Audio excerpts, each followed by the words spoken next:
Jennifer or Jen? Jennifer, either one. I'm good. Any of it. Okay. Hi, Jen Hernandez, Legacy Mutual Mortgage Loan with Jen. Welcome to another episode, whether you are listening in or watching us on YouTube. Today is a special treat. We are talking about construction loans. And I have an expert here with me. Michelle Garcia is with Texas Partners Bank, who actually owns part of the company that I work for. And Michelle is like a 25-year mortgage veteran. And the last 6 years, Michelle, 6 years solid, right? You've been dealing with construction loans nonstop every single day of your working day. Whatever Yes, 6 years times 365 days is. I can't even, 18,000. a lot of days, a lot of days. It's a lot of 1,800 days. Yeah. So we've got Michelle here as an expert, but you want to keep listening because at the end, we are going to Michelle is going to give us the top few tips. If you are building a home, your construction custom from beginning to end, she's going to give you tips on what to do to have a very successful experience. So Michelle, you ready to get started? I am. Thank you for having me today. Yeah, you're welcome. Well, we've been planning this, I know, for a couple of months, trying to get our calendars together. But I just, y'all's knowledge is really great. And I just think for the consumer to have a behind the scenes, I wanted to have someone behind the scenes on, I'm a sales girl. I make everything sound super, super fluffy. And, I wanted to have like someone behind the scenes who really deals with the nuts and the bolts of construction. And I'm probably ready to learn a few things myself. Like I said, I'm the sales girl. Everything is cup is half full in my book. But um, construction can be really a very smooth process, and it just do you find that like how many of what percent of your construction loans would you say go super totally smooth with like no hiccups at all, if you had to guess? Right now in this environment, zero. Right now, Absolutely none. Zero. zero. There are delays across the board right now, but in the past, there's always going to be something that you have to contend with, whether it be weather, um, over costs running over a little bit, but for the most part, they can go pretty smooth so long as you and your lender are communicating well and your builder is on board with the policies Yeah. that need to be followed. I think that's really important. And I think that dream team of just when you are choosing a lender, because there's lots of construction lenders out there. So Michelle and I have agreed before we got on that we're going to talk just globally about just construction in general. That's the goal here, is that we want you to have the idea of what to expect. How does this process even work? There are different banks and different basically where the big differences are, Michelle, usually is like down payment, right? Like the Right. nuts and bolts much work the same, but one bank may require 15% minimum and one may require 20, 25. Exactly. Is that right? Okay, Yes. cool. So I think where we should start is from the very beginning. Okay. So we're going to start it with the land, because on construction, and by the way, the land could be an empty lot or it could be a house that needs total rehab. Okay. So the acquisition of the property, and by the way, as you keep listening, we're talking about doing a specialized custom construction. We're not talking about buying from a track builder, one of the big national builders where they build the house and then you buy it when they're done. We're not talking about that. We're talking about you acquire the land or the property in some form or fashion, and then the construction loan is in your name. That's what we're talking about here. So, Michelle, what are the different ways that people could acquire a property? What are the different things that you see as far as land, no land, house on it? Let's talk about that. Well, when it comes to construction financing, the three situations I see the most is that either somebody is purchasing a developed lot to build their house on, in addition to including the financing, it's all going to be done in one transaction.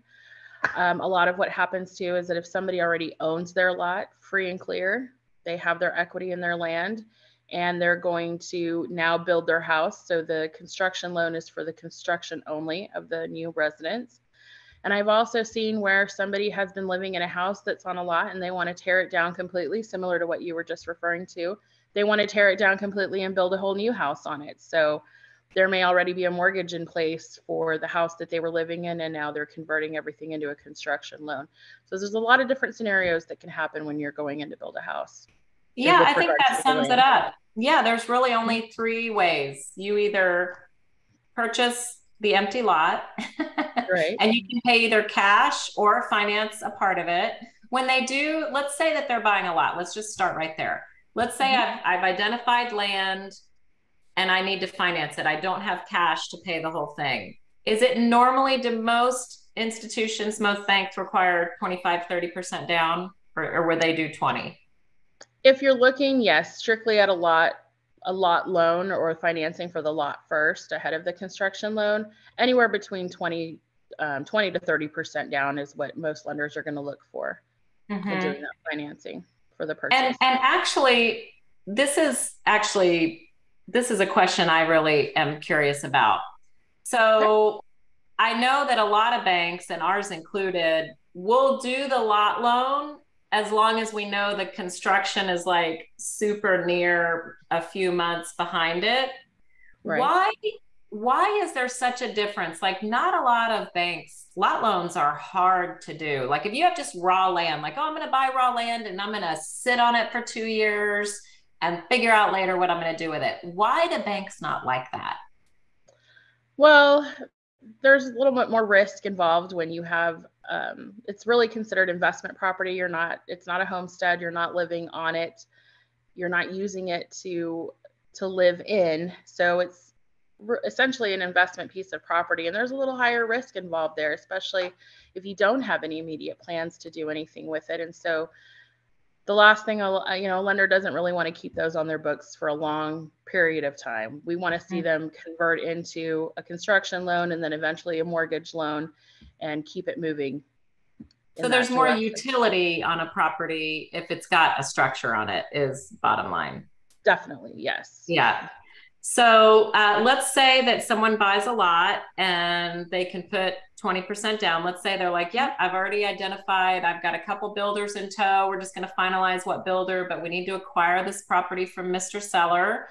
And we don't know which builder yet. So we want to get the seller out of the way because he's hot to sell this property. We're going to put 20% down.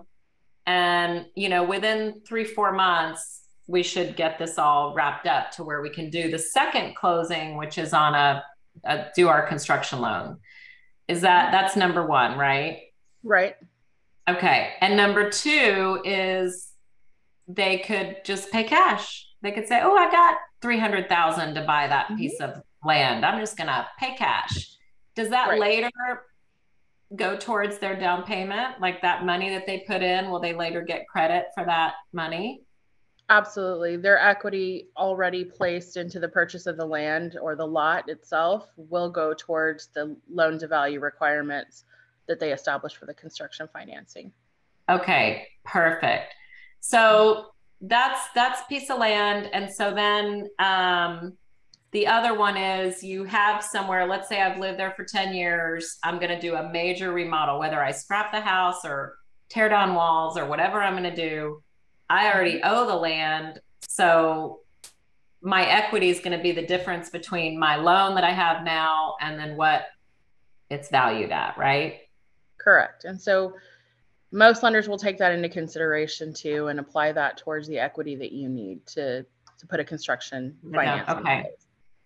Yeah. So if the bank's requirements is that the construction loan is an 80 loan to value, that means you need 20% equity, either in the value that's already there, the spread between your loan and what it's worth. Right. Really, that's how you create the equity. Now, I do have a question. How long does someone have to wait before? How long does someone have to own the property before we'll use a higher appraised value? Like, let me give you an example. Let's say that I bought this lot for 300, but the value really at the time that I bought it, I got a good deal and I'm like, ooh, I'm getting a steal on this lot. It's 300,000, but the value is really like 375. Can I get that extra 75,000 and like now my equity is more because I can use that higher appraised value that the lot's really worth more that I'm buying it for? Are you talking about with regard in the construction financing? Yeah, like later on when it goes towards, hey, how much down payment do I have? Do I have my 20%, equity, down payment, equity, whatever? Can I, and let's say I just bought the lot, like I just bought it.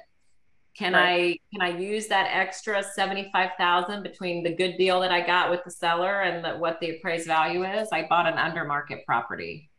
Yes, because the appraisal that the lender is going to receive is going to be based on the current value of the lot plus the improvements that the plans and specs reflect will be built on that lot. So you'll get a total value, which includes today's value of your land. Okay, so even though I've just bought it and I haven't lived there a while, like sometimes there are some institutions that require a seasoning. But like, hey, for us to count that higher value of the lot over what you bought it for, you have to have owned it for a year. Do y'all have anything like that? We do not have a time owned requirement, no, if you're going to roll it into construction. Bonus. I just learned that. That's nice. We don't. Well, that's us. Well, actually, so that's one thing that I guess I want everyone to understand is that's actually super green light. I'm actually doing cartwheels in my head right now. Just like that was a good answer. So there are a lot of banks out there where for them to do this higher value, if you've owned less than 12 months the lot, they're going to use your acquisition cost as the basis. So the 300 for the basis of the value of the lot, not the 375, because you haven't lived there. You haven't not lived there because it's a lot. You can't live there, but you haven't owned it long enough. So that's an important factor. For right now, for just example's sake, we're just throughout this conversation, we're going to use 300,000.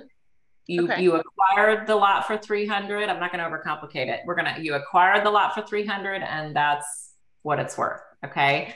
So, so let's say we acquired it for 300,000. Let's say we put our 20% down payment, which is 60, and we finance then 240, right? Yeah. Right. So we financed 240.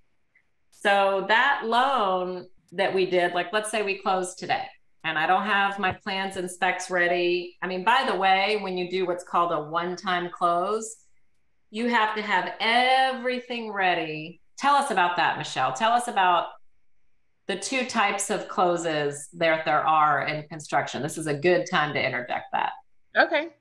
So you have a two-time close versus a one-time close. A two-time close, you're going to close your construction financing, which is the monies just to build the house, into a short-term construction loan, usually 12 months or less.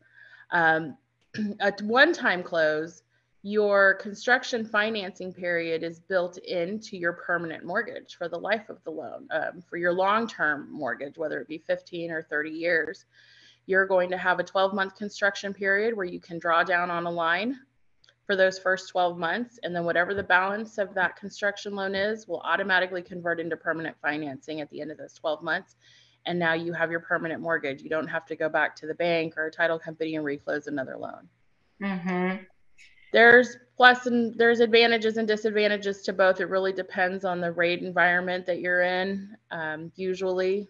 So, or what your future plans are. If you don't plan on carrying financing on it for a long period of time, you're going to sell the current house that you're living in and use that to pay off the construction line. I've seen that happen a lot as well. It really just comes down to on what your personal needs are and then usually what the rate environment that we're in. Yeah, so we'll talk at threading through as we get farther in, we will talk about that. I think what I want listeners or viewers to know first off is that even when you're doing, let's say this one-time close, which really has to do with the construction loan and then what happens after construction, that pre-construction loan part, it's very difficult to find a piece of property where you can buy the lot, have all the builder set and the plans and the specs and everything all in this beautiful package with a bow on it, right at the same time, to avoid this extra closing. I mean, it's very, very difficult. Right. What we usually see is that somebody already owns their lot by the time they're Yeah. ready to do construction financing. I maybe can count on my hand how many times I've seen someone buy a lot and do the construction financing all in one transaction Yeah, because it's almost impossible. That's how rare it right. is. So if you are acquiring the lot from scratch, expect that you're going to have that closing and the cost of that closing. And then you're going to have another closing where you've got, okay, plans and specs. So let's talk about that. So you have the lot, whether you own it already or you're about to buy it. Let's say you're there, you bought it or you own it, whatever, you've got the lot. So the next phase is what? Usually someone will start engaging different contractors, different home builders, and their architects, the architects that they use to come up with plans and specs for the home that they're going to build. And Mm-hmm. once they have finalized those plans with an architect, they'll create and draft up a contract with a builder and come up with a time frame, a cost to build this beautiful home, and then you can go to your lender and say, okay, I'm ready. I have plans and specs and we're ready to go. And from And there, that timeline, I mean, really, I've seen architects take months and months and months, and I've seen them go really quick because the builder has a connection with an architect and they already have right, like 3, 4, 5 baseline plans, and you choose from one. Or if you're right. doing it, the ones that take the longest, I would assume, are the ones like super from scratch. Like, what's the longest you've seen specs like an architectural drawings take? Like, just for fun, I want to ask you that question. Um, I've seen it take up to a year Yeah, or that even must be longer. super custom. Yeah, if it's Right. super, super That's custom. because yes, they're customizing every bit of those plans. They didn't start with a baseline. They really did truly custom build or custom design the house that they want to live in. But like you said, most of them have a baseline that they start with and then they make adjustments to it based on their personal wants from there. So I've seen it take anywhere from a month to a year or even a little bit longer. Yeah. It depends on the person. Yeah, and by the way, there's no right or wrong answer. Like, Right. it is what it is, and that's the beauty of doing construction from scratch and custom build, is that you get exactly what you want. Right. But the timeline, really, where the construction lender can't come in yet, is until you've chosen that builder and you've gotten plans and specs. We can't do an appraisal. We can't finish the process. So let's talk about the builder approval, because that's really important. So let's say you've done all this research, you're the buyer, you're the financer, and you've chosen this builder. Well, now you have to make sure that the builder is approved by the bank. So Right. just let's talk about that and what's kind of required, and why do you go through all those? Like, why would the buyer even care what happens with the builder? I of course know the answer to this, but we're trying to simplify this. Sure. Well, and what a lot of customers or borrowers don't realize is that their borrower or their builder does have to go through usually some kind of vetting process or review process with the lender. And the reason for that is because the lender is going to be taking the money you're borrowing, that this borrower is borrowing, and handing it to them throughout the build. And we want to Yeah. make sure that we're looking at a company that is not in any kind of experiencing any kind of financial strain. They're reputable. We want to mitigate or lower as much risk as possible in getting involved with a builder who may not be experienced or who might be experiencing some kind of financial hardship. Mm-hmm. Because at the end of the day, we're handing them the borrower's money and we want to make sure Yeah. they're going to use it appropriately and build the I house have properly. I have had this happen before. I'm going to make everybody listen to this quick story. This was like 20 years ago, and I was a young loan officer at the time. I think it was in like my fifth or sixth year. So I didn't have that, I mean, really that much experience. And this was like this $2 million house. The price of the house doesn't matter, but it's just the perception, right? Like, oh, it's, everyone has money. The buyer was super qualified. It was this doctor, chose this builder. The builder, middle of the project, was nowhere to be found. Turns out, after everyone's, of course, looking at him, because there were liens that started to show up on this property, like contractors were filing liens, like, where is our money? So, of course, the bank that we were using at the time looked into it all. And he had been skimming little by little off the draws money. And he probably got away with about $200,000 or $300,000.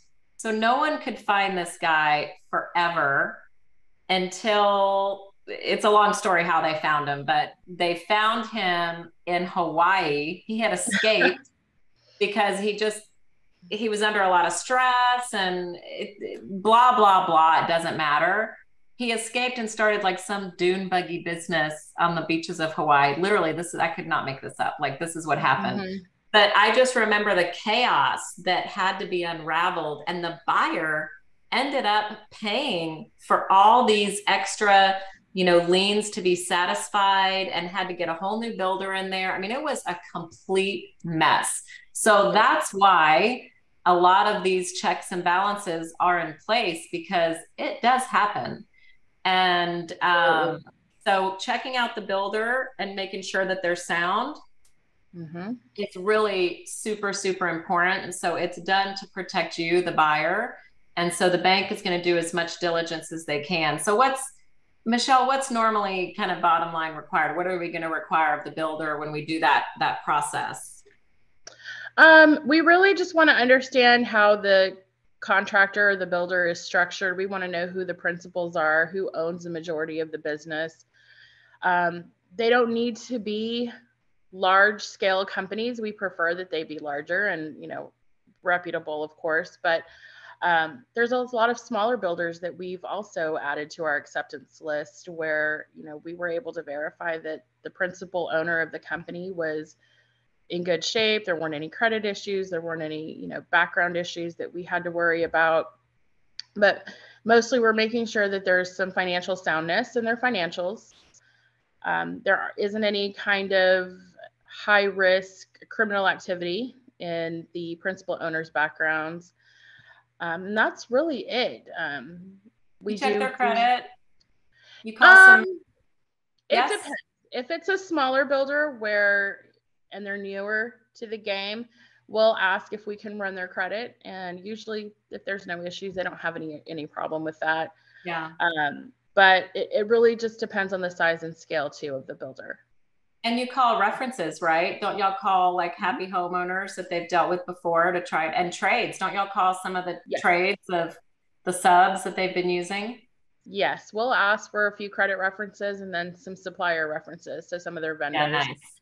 And we'll make calls just to make sure that there isn't anything out there that we should be aware of, that they're not delinquent on any kind of, I would say they're always going to run a little behind on invoices, but we want to make sure there's nothing 6 months or older that they're waiting to get paid on. So, because that could be a red flag.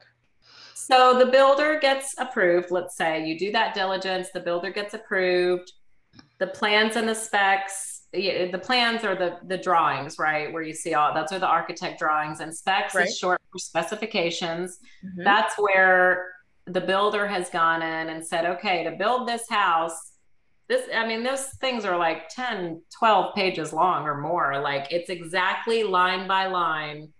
And it's really exactly what they're charging you to see. Mm-hmm. Like, and y'all look at those things. I'm imagining you've seen some where it's like, are you serious right now to do electrical? It's going to cost more than what you're putting. Like, you're getting the best friend discount. There's no way. Right. So y'all I've seen imbalances. Yes, we do. We look more overall and see what by square footage, how much a project's going to cost, and to make sure it's kind of in line with what's out there in the market right now, that it's not they're not undershooting it too much. And also that, it's not some kind of outrageous number where we're going to have trouble getting value. Yeah, and I think it's important if you could answer the question. Someone might be thinking right now, well, I've got a friend and he's going to be my builder. I'm really going to be directing and orchestrating behind the scenes, but I've got this shell builder, right? And I'm going to get my house built at cost. So, why does that even matter as to why should the bank even care that I'm building for 150 a square foot, but the market is 180 a square foot, but I'm getting this sweetheart deal? Why does that even matter to y'all? Well, I mean, it goes towards the overall value of the home too. If the appraiser sees what the actual cost is, they're going to assess value based on what we provide them. And so you may be getting an ultra great deal on it, but we still want to see what true value is going to look like once this house is built, regardless of what kind of friend discount you got in the build. So Well, that's where that comes into play. and I would also think the bank would be worried because let's say the builder skips out halfway through to go start his doom buggy business on the beach. Like literally, that was exactly what I couldn't even believe it.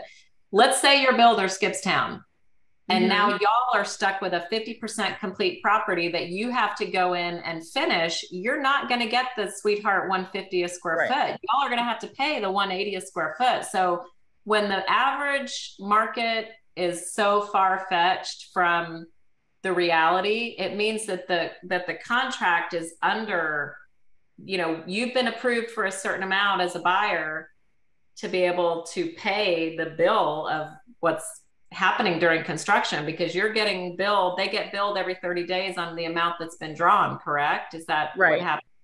Mm-hmm. So if this project comes in short and they approve you to build on this $300,000 lot, was our example from the beginning. Let's say it's an $800,000 construction, but really it's 950 because you Right. got it, you underbid it because you got the sweetheart deal. And then the bank has to come in 50% of the way through because the builder went belly up for whatever reason.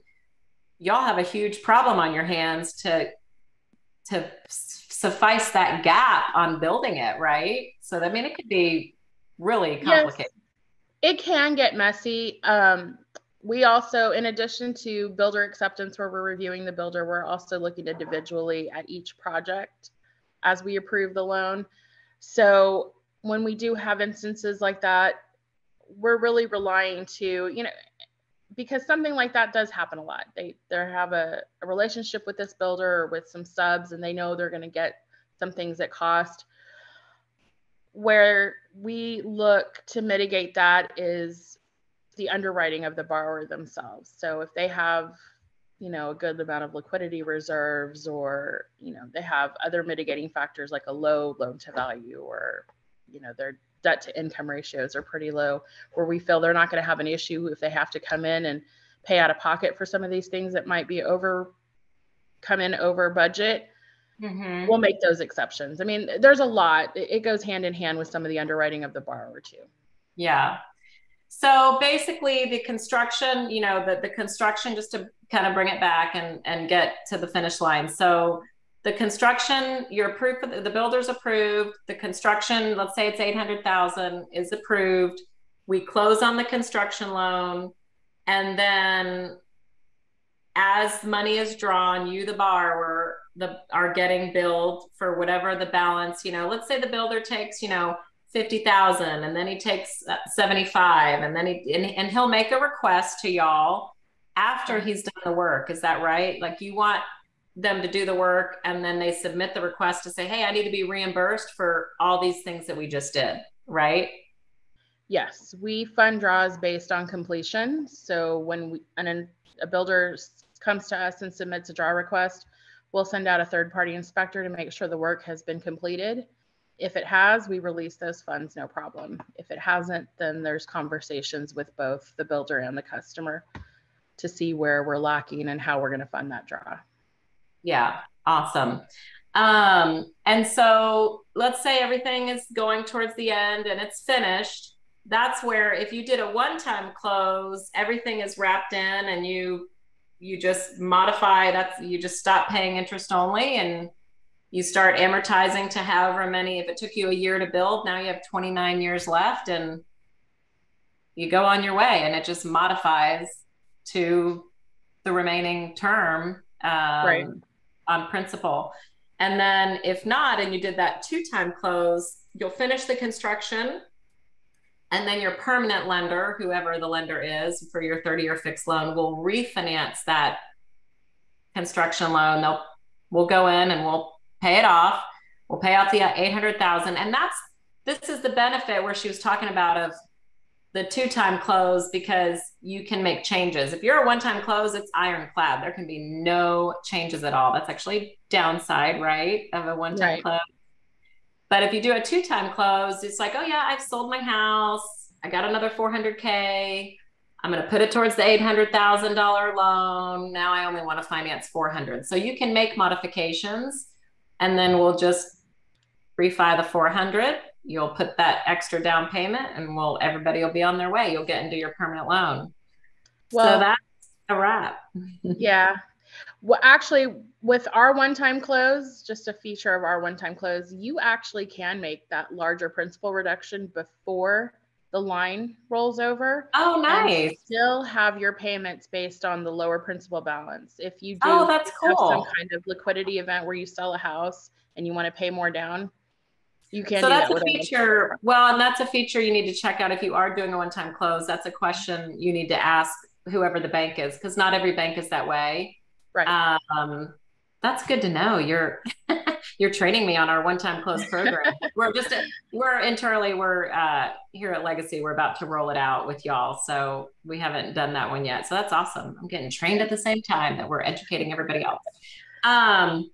So at the end of the process, you either modify to that permanent loan or you refinance into the permanent loan, one or the other. So if you had to put it all in a package and give buyers, borrowers, the top things to do to make sure that everything goes smooth, what would that advice be?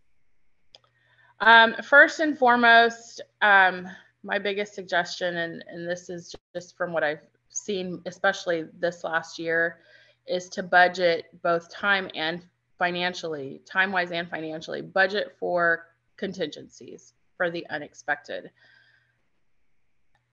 Your budget is going to change, and you may have something that ends up costing you less than you expected, and some things that end up costing you more.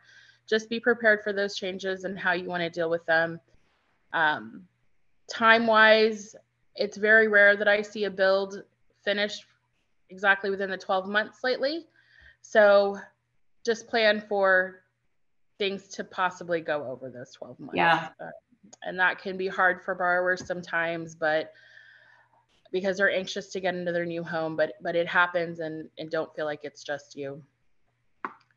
This goes back to the whole reason that we go through a builder acceptance or a builder approval process.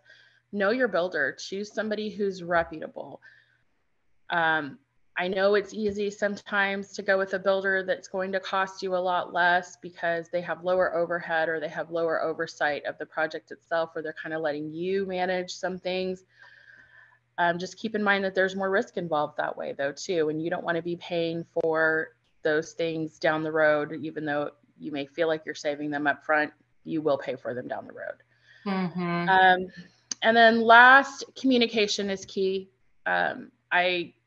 I stress highly to my borrowers all the time. If something doesn't look right, or if you have a question about something, or if something you feel isn't going right with your build, raise your hand, tell your lender, get in touch with your builder. Don't let things, for the sake of being nice. Yes. Because we'll find out anyway. We will find out. Might as well just let us know. Yeah, if you have any doubt about anything. Yeah, it's harder to fix them. I mean, we're always an advocate for our borrowers. We want to make sure the right thing's being done for them. It's just harder to fix those problems the longer they've been going on. So if you spot something that doesn't look right, get your lender on the phone and tell them right away so that they can advocate for you and get them fixed. Yeah, I mean, that goes along to just trusting your instinct. Like if Mhm. because you know, the buyers, let's face the borrowers, they're visiting the property, they're checking things out, and we're not checking it out every day. So like if you see that something looks suspicious and you're having doubts about your builder or whatever, like again, just like Michelle said, your lender is your advocate. Like we're here to help you because we have a vested interest in the builder finishing so he doesn't go take off and do something weird. But Right. so do communicate with them because you're going to have one point of contact in that construction loan department, and they are your friend. Like they are your friend to help you work through issues with your builder as well, as much as they can. So well, that sounds great, Michelle. Well, I appreciate it. I know there's a lot of in-betweens we probably didn't cover. I just don't want people's head to explode. So if you have, actually, let me hear questions. So comment, like this, ask me questions, contact information. We'll put my contact info also in the description so you can reach out to me. Construction is actually, I think it's super fun. There's so many dynamics. And I think that, again, Michelle, you mentioned it. I think everyone naturally wants to take shortcuts because no one wants to overpay, right? But that you got to be Right. careful because the beautiful house that you've dreamed of, you can't really take shortcuts on that. And Exactly. you got to be careful. So we're all here to help you make that happen. So thank you for joining us today. I really Thank you. appreciate all your expertise, and Yeah, thank you for having me. we'll catch everybody the next time. Thanks for tuning in. Thank you.